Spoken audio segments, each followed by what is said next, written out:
Hello, I'm Herbazone. I wanted to make this video just quickly to talk about I don't know. I want to talk about Vale of Darkness a bit and address some questions people have asked me and some other stuff that I wanted to talk about. I'm also going to be announcing my next game, so stick around for that. Well, you probably read the title, so you know. And I don't know. This is just a big video where I'm kind of just going to be talking, maybe going on a rant or something, but mainly it's going to be announcing my next game and just talking about some stuff. Anyway, so first off, thank you. Thank you to everyone. To the 14,000 people who have played this game, Vale of Darkness. That is, that's incredible. I never thought anything I do would ever be paired with that big a number. Like, I never thought I'd ever make anything seen by that many people, and that really, oh goodness, that's amazing. I can't believe it. That really keeps me going. Like, it makes me want to create more games and do my own thing, and it's great. I'm so happy that that much has happened. That this game has done as well as it has. It's been on Game Jolt's RPG page on like the front bit for forever now, and it's so amazing to see everyone likes it. Like, well, not everyone likes it, obviously. I mean, but people like it. Some people like it, some people don't, and both is fine. I really appreciate the criticism as well towards the game. Any constructive criticism is perfect because that means I make stuff better in my next game. But for now, I just want to say again, thank you.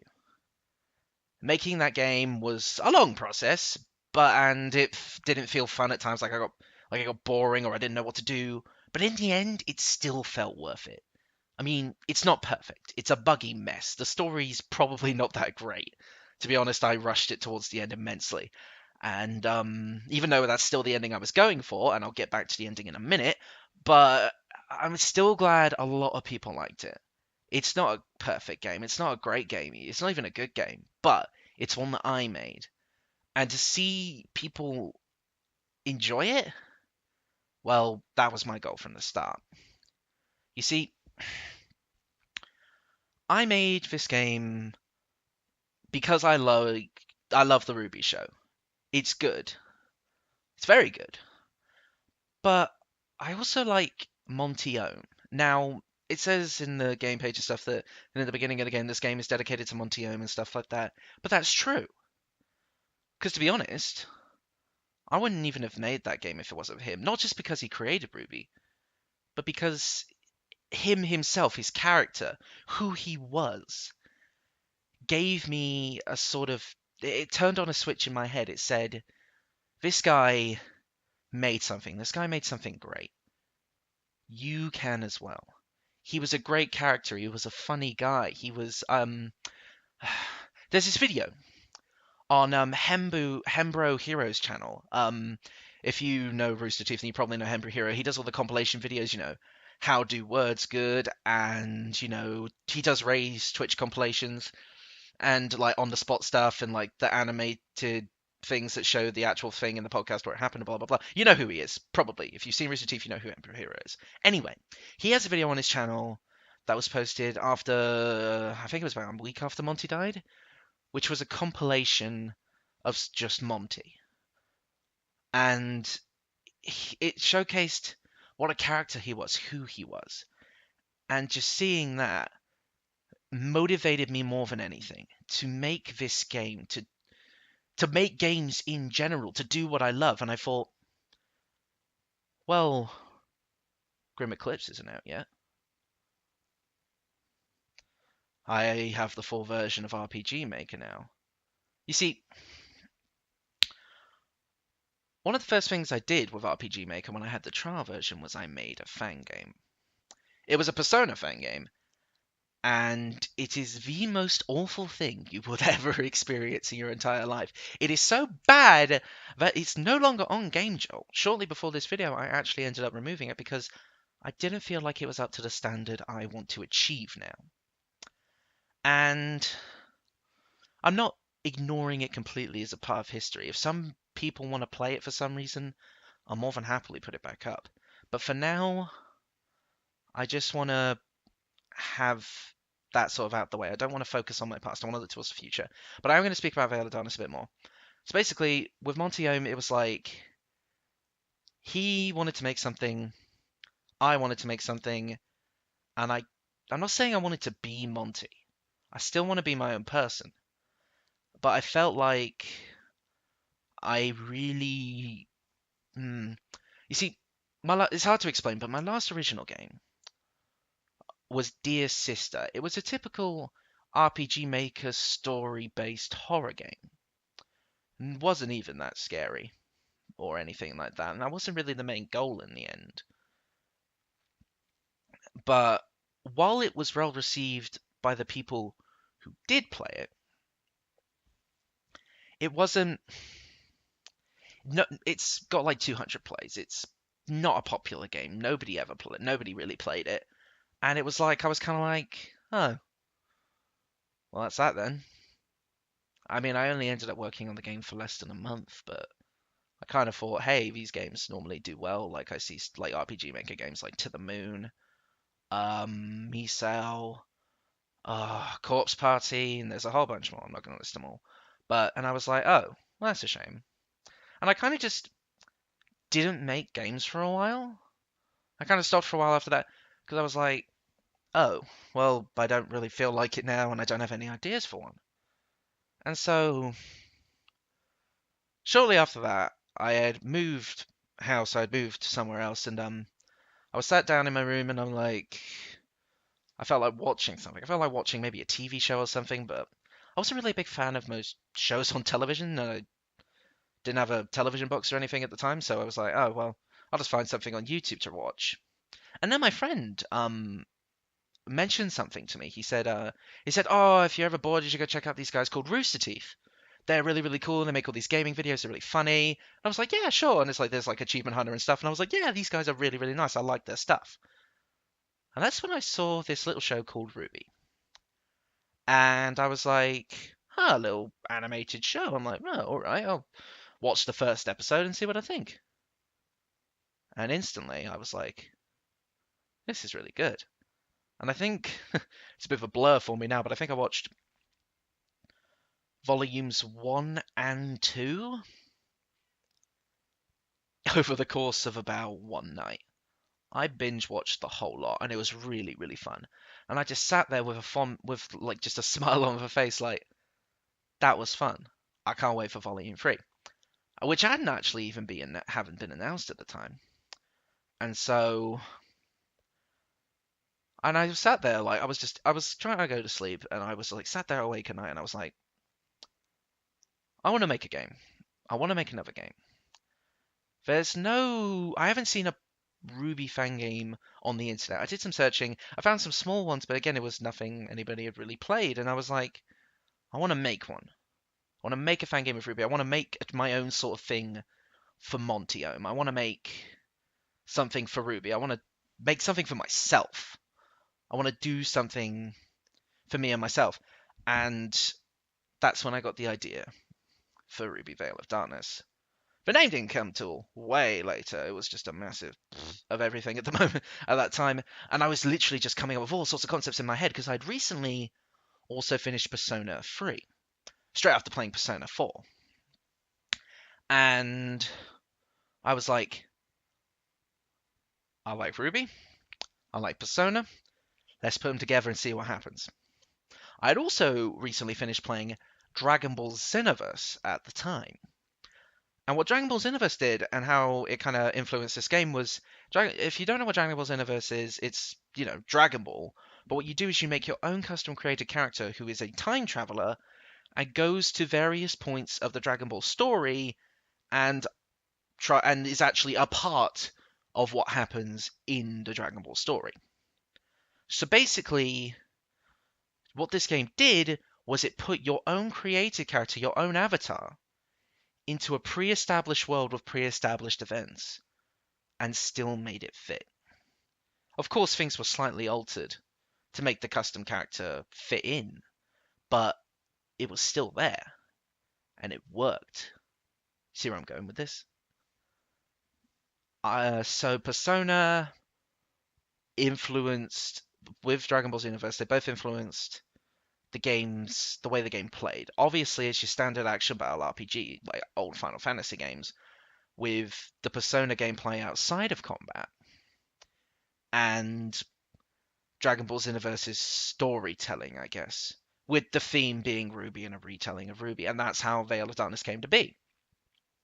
Then I got a whole bunch of scripts together from all over the internet, put them into a little game and into a little tech demo, and then I thought, let's put it on Game Jolt.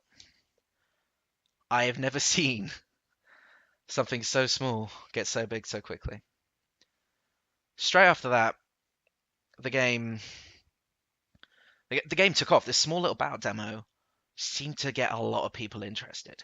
I had plenty of comments saying, when's the next bit coming out, blah, blah, blah. And I was like, this is good. People are actually starting to notice this. I'm going to keep going. I'm going to actually make this a thing. I'm going to finish this. Time went on, and I started making all the maps. I started getting all the character sprites together. I started coming up with the story and stuff. I pulled RWBY scripts off the script for RWBY off of like the wiki and stuff, and this other fan projects and whatnot, and it all came together. But I think the biggest part for this was truly was of making Vale of Darkness was interacting with the RWBY community, like the fan community, like all these people who like the same things as you. And I guess the biggest case of this was when I asked people to help me test the game before releasing it. I met some really cool people doing that. In fact, I'm still friends with one of them. To this day, Akin_NATO, you see him in the comment section of the game all the time, helping people out and like saying things and talking with other people. And we follow each other on Twitter now. We chat a whole bunch of the time. We're tweeting at each other. Great guy, and I'm so glad I met him. And like just making friends and seeing people happy. That's what I wanted. That's what I wanted this game to be, because even when I didn't want to continue, I didn't want to make the game anymore, because there were times where I didn't want to. I wanted to stop. I just wanted to say, what you've got is all you're getting. But then I thought, if I can make at least one person a little bit happier, make their afternoon or evening or something just more enjoyable, because they have my little game to play and they like it, even if it's just one person, that's what it's about for me. And that's when I realized games like Dear Sister, my own original games, people did enjoy that for most part. And then when Vale of Darkness was finished, people enjoyed that too. And that sense of accomplishment, there's nothing else like it. Knowing that something I did made someone else feel a little bit happier, someone else have a good time. Now, I don't want to sound like, oh, I'm the best, I make everyone happy. No, no, no, no, no, no, no. I'm not getting at that at all. All I'm saying is, I'm glad I could be there. I'm glad I could do something for you. That's what I enjoy. Okay. I've literally ranted on for nearly 15 minutes just about that, but the short part is, because of you guys, I'm out there and I'm doing what I've always wanted to do, and that is making video games. And I cannot express how grateful I am to every single one of you for supporting me and for giving me the courage and the strength to do what I love to do. Once again, and for the last time, I swear, thank you. Next, on to the next topic. Okay. What I want to do is I want to address some more things about Vale of Darkness in the sense of the actual game itself. So, obviously, recently I did a survey about the game, and at the bottom of that survey was a little thing that says if there is anything you would like to say to the developer, right below. And that was my opportunity to actually get some, like, communicate with people who normally wouldn't communicate with me. Like, whether they wouldn't email me or comment or whatever, just get a bit more personal with it. Just so that after they answer all these questions, they can think about it and then be like, oh, yeah, there's this thing I wanted to say. Most of the responses have been brilliant. In fact, all of them have. There isn't actually a bad response in here. They're all great. Some of them are like, "You make great games, keep making games." That's the first one, and that is so awesome. Keep up the good work, man. And it's like, thanks for making an awesome fan game, and it's really cool. Some people left me like their Steam names so I could like friend them on Steam, which I have made public. If you go to my Game Job profile, friend me on Steam. I'm more than happy to play some games with people. I'm also planning on making a Discord thing, so we can also chat as well and play games. It's gonna be a great time. I'll get to that at some point if people would like that. I don't know. Anyway, that's not about what it is. But people are so supportive, but there's also some questions that people ask me, and some people ask me to do things now, and I'm actually going to answer some of these now. Please, and this one is an important one. Please make a good ending to the game. No, short answer there. One, because I'm done with Vale of Darkness. I'm not touching it anymore. That is the past. It's done. It's there. It's a game. It's cool. I don't want to mess with that anymore. I want to move on. And I wanted to stick to my gut about the ending. Not all games, not all stories have to have a happy ending. I mean, the ending's not great. It's kind of a cop-out. But that's my ending. Not the ending everyone else maybe wanted. They wanted a happy ending where their character would be with the RWBY crew and the Juniper crew and everyone was having a great time. But that's not always how it has to end. There is a message in the ending, and I'm going to just completely put it out in the open now. There's a message in the ending of the game, and obviously some people caught it, but some people didn't. And I'm just going to throw it out there now, the full message of the ending. I am the Watcher, in a sense. And the reason it's called the Watcher, is because that's what I felt like I was doing. I was watching. I was watching the show, RWBY. I was sat here, and I was watching. I couldn't interact with the world. I couldn't affect it, which is one of the reasons I wanted to make the game. And in the end, but then as I'm making the game, and I felt like that's the way it should be. I'm happy I made Vale of Darkness, and I'm happy people liked it. But when you make a fan game, you want to make it for the fans. And what the fans have is characters and a universe that they know, that they like, that they can understand. So changing that world, that universe, changing those characters is pretty much a straight up, you can't do that right at the start. And I understood that going into this. These are not characters that I can just do whatever I want with. I need to make sure that they have their own characters. They have characters that people like. And then there's also, Mercury, but never mind. But I can't mess with the characters. So what that does, in the sense of making a game, it really constrains to what you're allowed to do. Obviously, I took some creative liberties here and there, and I did change some things to make the game work, but I didn't want to go over that. And obviously, as Volume 3 came on, we learned more about each character, but by the time Volume 3 came out, most of the game was already done, and I wasn't going back and changing it. I've had to redo massive parts of that game quite a lot, because for some reason the whole thing broke. Don't ask me why.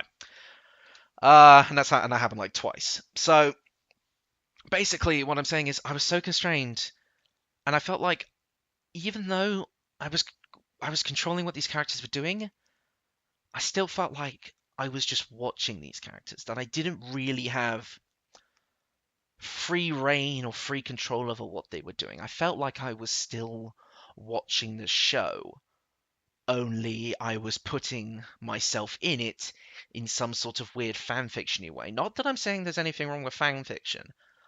I love fanfiction. Some people come up with better stuff than the original creators. All I'm saying is I didn't feel like I was creating anything. I felt like I was just watching something be created, and I didn't like it. Which is why the game sort of got rushed towards the end, because I wanted to stop, and I always kind of regret that, but I'm not going to change that. The game is what it is. It's how I felt, and it's what I made, and that is what the game will be. So, the Watcher is me. I am the Watcher who wants to leave. I am the Watcher who wants to go, and instead of just watching a universe that someone else has created, I want to go and make my own. I want to come up with my own characters, my own setting, my own story, my own universe, my own canon. Which is why the Watcher pretty much breaks the fourth wall completely and says, you, the character, the game character that you are playing as, is not canon. You don't belong. Which is why you, the person who is trying to influence someone else's creation, needs to just sit back and watch instead. See where I'm going with this? People, there's nothing wrong with fan games. Like I said, fan games and fan fiction. Sometimes the fans do a better job than the original creators.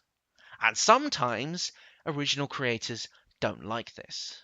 I'm not saying I've gotten DMCA'd by Rooster Teeth or anything like that. No. Rooster Teeth's great. But Nintendo's a great example.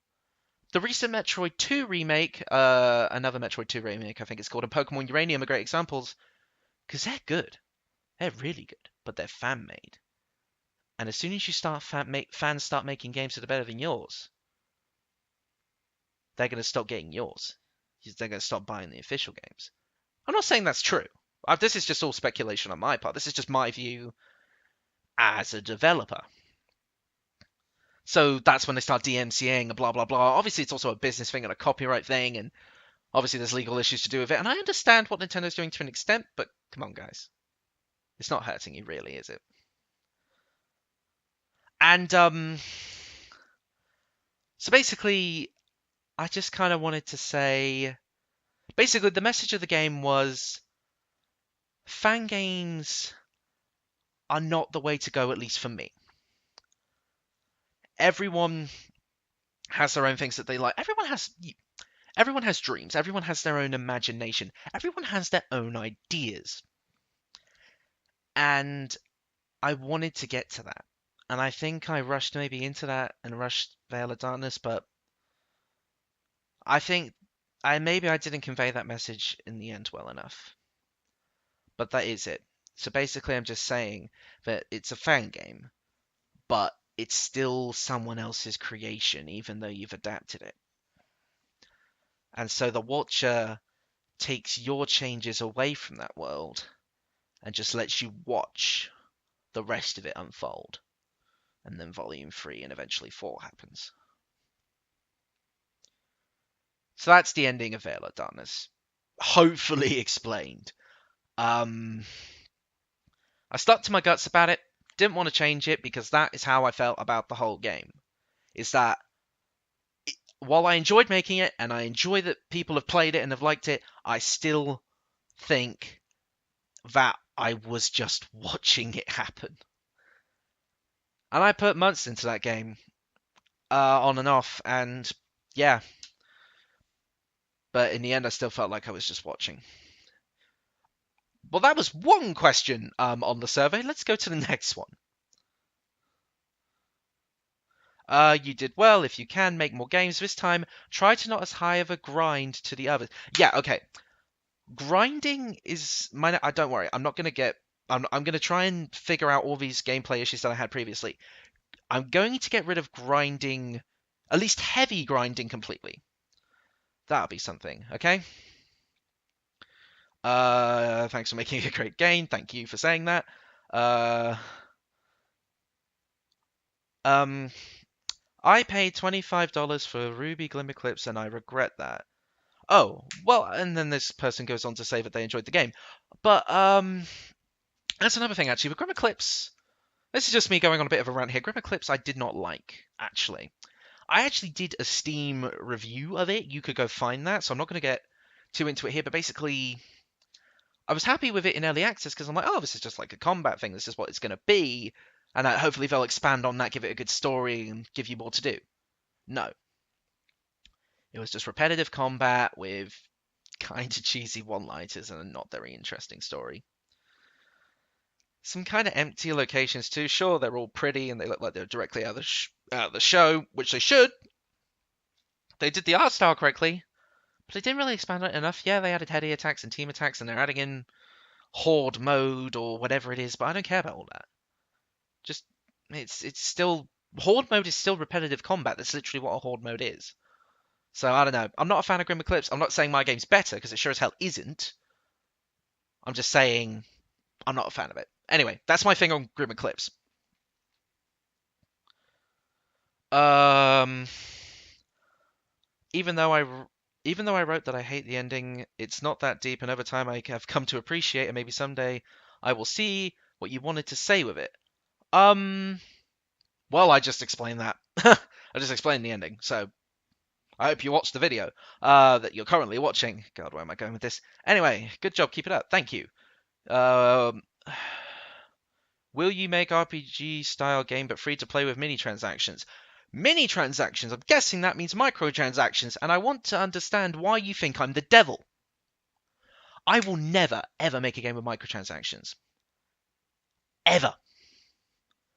I hate microtransactions. That's one thing I don't like. They're even in AAA titles now, like full games, like you pay like 60, like in where I live, it's like $90 for a full game.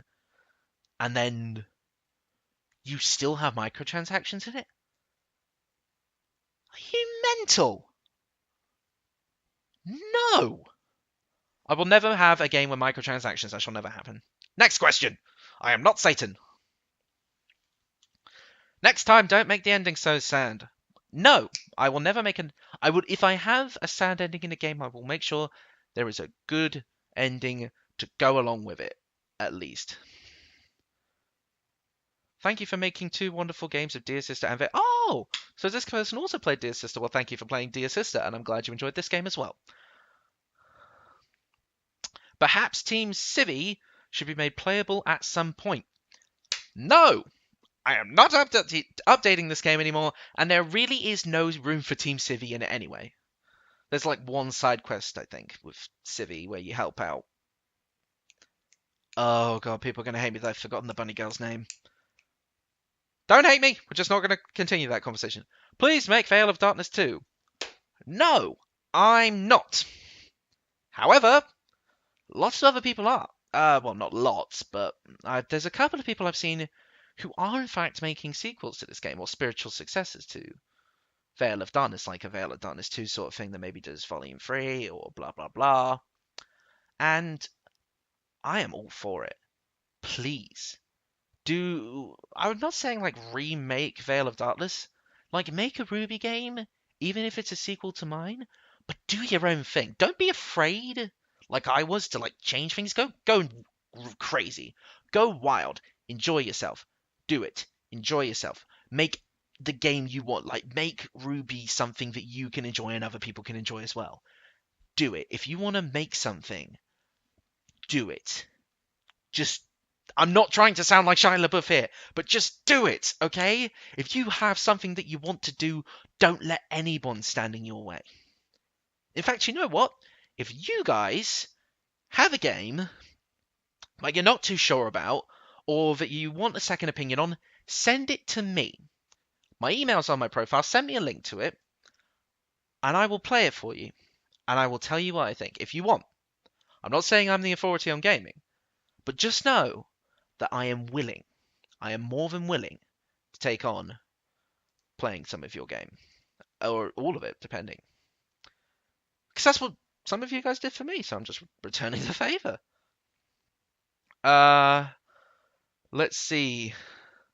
Try to make a better combat system. Good luck. Yes, combat system. Um, the combat system. Well, it's not going to be too different in my next game. It's not going to be action time battle because I feel like that was a bit too chaotic and hard to manage. So I'm going to go back to turn-based battling for now, unless I find something that works later on. And it's going to be side view battle again using the same script that I did before. But this time it won't crash. I've solved that issue by getting rid of action time battle because that's what was causing the issue. Because it was attacking an enemy while they were not there. So, and that's not something I can really fix. I'm not that good with scripting, which is why RPG Maker is so good for me. So that's nothing I can fix, and unfortunately, I don't think the developer of the script can fix it either. I think he's Portuguese as well, so I can't really communicate with him at all. I don't even know if he has an email or something where you can. So unfortunately, and that error is in Vale of Darkness. I haven't seen it come up too often, but some people have commented about it, and I know it's there. But I'm sorry, there's nothing I can do about it, which is why I'm skipping action time battles in my next game. But anyway. That's something to talk about closer to the end of the video. Anyway, so that's all the stuff I wanted to cover from the survey that people asked me. The next thing I want to address is, I guess all that's left now is to talk about my next game. Okay, so the big reveal, my next project. If you followed me on Twitter, a while back, I did release a couple of snippets of the script for the main story. The script for the main story, as in like what the characters' dialogue say. I decided to write out the script first for this game, and then actually work on making the game itself, just so that I had a base to work off and I knew what I was doing and I wouldn't get stuck. So then I knew what to build the world around. And okay, well, enough, suspending it. I'm going to say it now. The title of my next game is called Spellblade. Title on screen now in fancy, cool text generated font. Yes, nothing I'm about to say or reveal to you is final. It can all be changed, blah, blah, blah, blah, blah, blah, pre-demo stuff, early stuff, blah, blah, blah, boring corporate gaming stuff. Anyway, my next game's Spellblade. It's another RPG Maker game, as you've probably figured out by now, and it's my own creation. It's going to be an open world game taking inspiration from classic RPGs, generic RPGs, I guess, as well, like NES era stuff, like the old school stuff, which is why I'm keeping the battle systems and stuff around. Grand Theft Auto 5 in the way the world works and the missions work. Because what I plan to have you do is the game is going to be 100% open world. Just like a game like Grand Theft Auto or Skyrim or something. It's a big ambition, but it's something I feel like is within my limits. Sure, it means a lot of map making. That wasn't my strongest suit in Vale of Darkness, but I think I've got a grasp on it now. And so I'm going to have this big open world. There'll be cities, forests, beaches, and oceans, and all that cool stuff. You'll see that as it comes. There's going to be multiple party members, all that stuff. And there's going to be a main story. It's not going to be a long game. You get the main missions the same way you would in a Grand Theft Auto game, in which you would either go to a marker on like the map and then start it, or in my case, what I'm doing is you just go to your apartment, which is like your hub, and you would accept the mission there. Like every time you wanted to accept a main story mission, you would go there and do that, and then just be like, hey, I want to start the next mission, blah blah blah, and that's all working. So yeah, so basically you'll have like your place where you're staying, your apartment in this case, and you can do whatever you want. You can go out into the world, you can explore, you can find all sorts of Easter eggs and whatnot, do side quests, and yeah. But anyway, back to the main story. The main story, as I've written it, is about 85% done. It's not a long story, mainly because I don't, as well I want the game to be enjoyed for a long period of time, I don't want the game to drag on, especially in the main story sense, because that's where most of the players' attention is supposed to be, towards the main story, the story you are trying to tell in this game. So the main game is going to be somewhere within the range of about 25 to 30 missions, varying in length, some being maybe a few minutes, some maybe taking a lot longer. And basically they're divided, like the main story segments are divided up into missions, which I call episodes. And so that's how you play for the main story. You just go to your apartment, choose to select the next mission. There may be some prerequisites and stuff, like maybe you have to go do a certain thing, but that's pretty much how the main game is going to play in a nutshell. Where this game is really going to shine, though, is the side quests. Because, of course, even with your own creation, the main story has to follow a certain example, or a certain path that you set. There has to be a coherent storyline that goes from point A to point B, point being the end. You know, you start at the bottom, you got your exposition, you introduce your characters, you introduce your world. You bring up the conflicts that rise to the top of the action, rising action. When you get to the top, there's the climax, which would be in this case a final boss battle. Then the game resolves itself, and then kind of drifts off, and then you're in the post game. That's what a main story is supposed to be. And so you have to have a set story, you have to have a set path. What the side quests will do for this game is create anything. Literally whatever I can think of, I can do. Because let me give you a basic idea of the plot for the game. The game's plot is you're this guy who will eventually be known as Spellblade, but you name the character and stuff.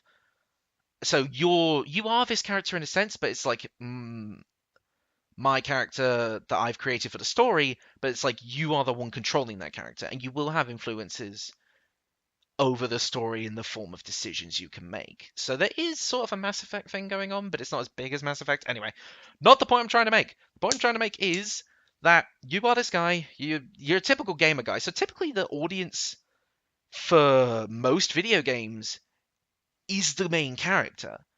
And basically what happens is, I'm not going to spoil the story too much, but you basically come across this way to use magic.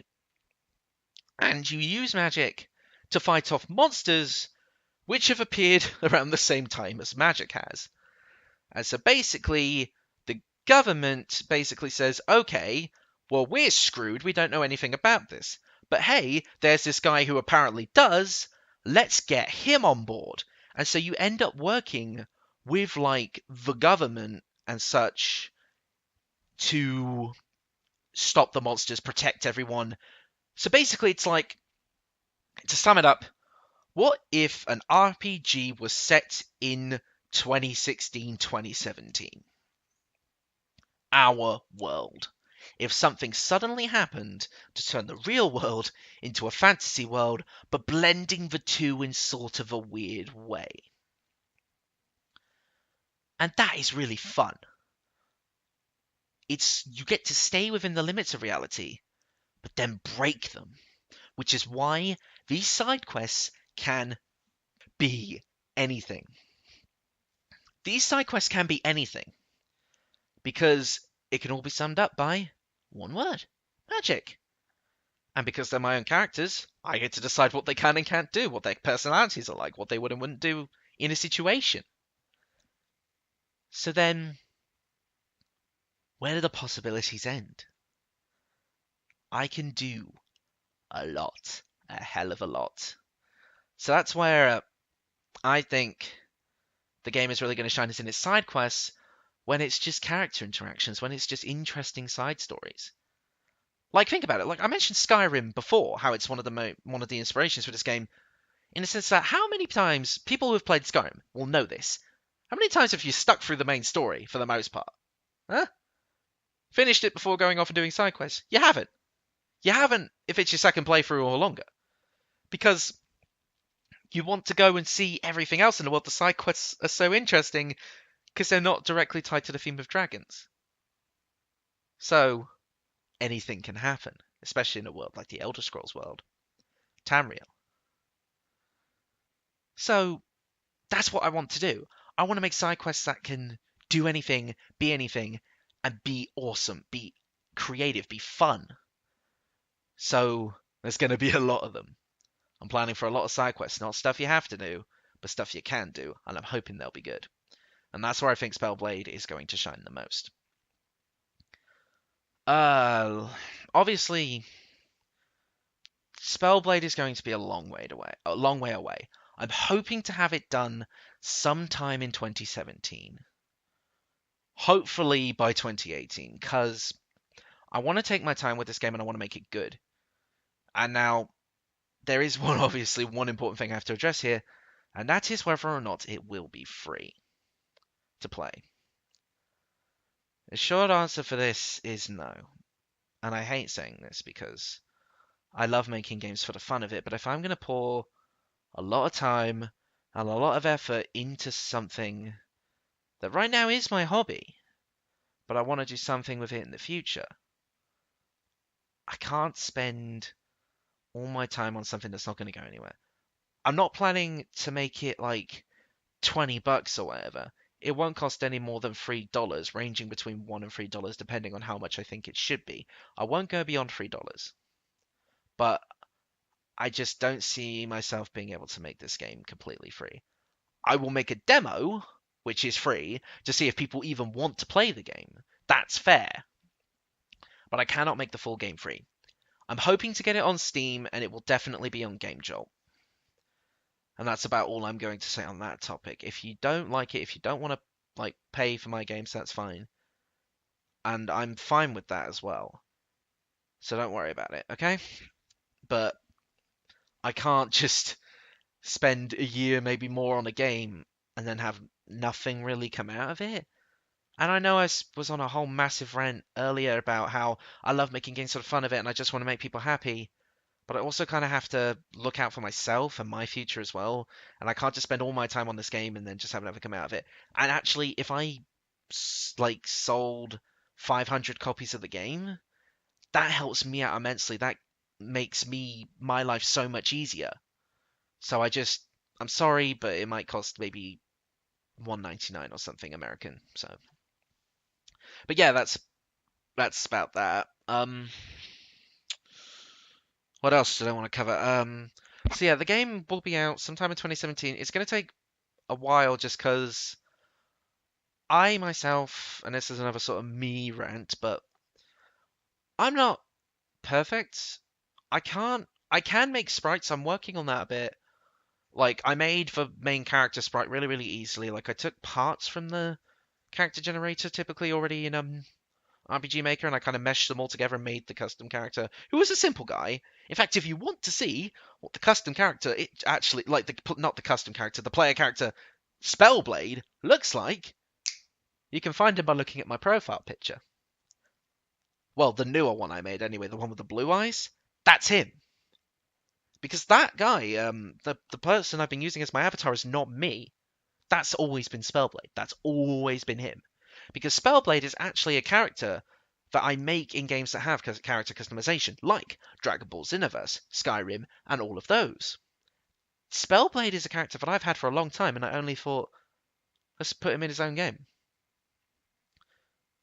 So that's where he came from. That's where Spellblade came from. So that's the basic character design, and I've made the sprite for him and everything like that.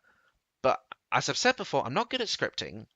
I cannot draw art worth a damn, and I'm not too good at sprites, but I am working on that. Also, I can't make music. I'm having to use mostly royalty-free music, which, if copyright law will allow, under the circumstances that I am selling the game, I might be allowed to make the custom music feature available again. So even if you don't like the in-game music, you can just replace it with your own and then still enjoy the game in that sense. So I don't know how that's going to go, but basically what I'm saying is I can make games, I can't do it alone. I need someone who's good at drawing character designs.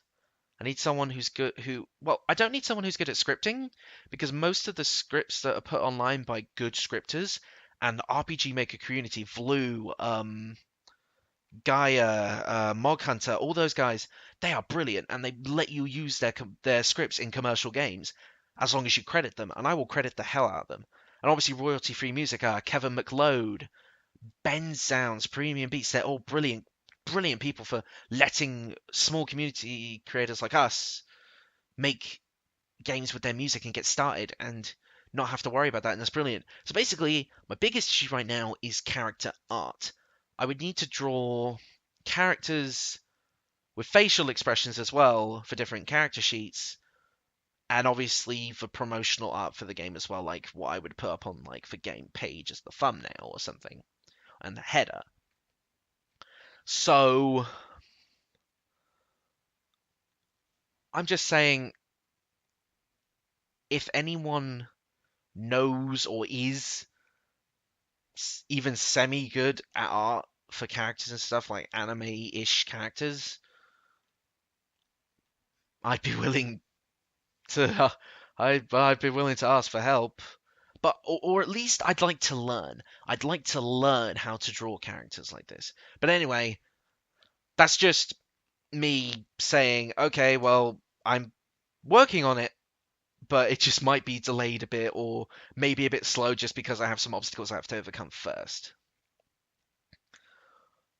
But yeah, so Spellblade is my next game. It's most likely coming out in 2017. Later into the game's development, I'll have a demo and a definite release date. But yeah, that's my next game, Spellblade, and it's going to be awesome. Well, this video is nearly 50 minutes long. Did not intend for that. I do tend to rant a bit when I'm talking. So I guess I'll end it here. Once again, thank you, and I'll see you guys later.